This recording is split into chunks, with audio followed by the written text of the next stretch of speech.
My father was, I mean, my memory of my father, you know, overshadowing everything else was of this incredibly involved, doting parent. And my father worked at home.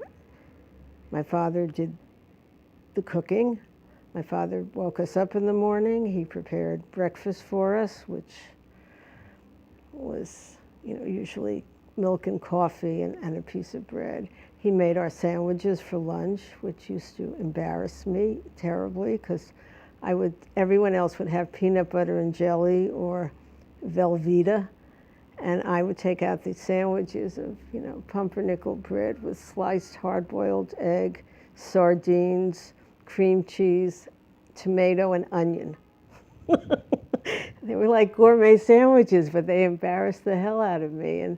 When he did make tuna fish, it would be so soggy from the oil that the paper bag that it was in would be, that big grease spot. And when we came home from school, he would be preparing dinner.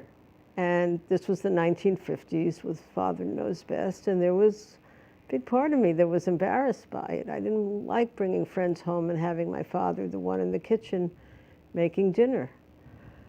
And my father the one who was at home, and he'd sweep up the kitchen floor.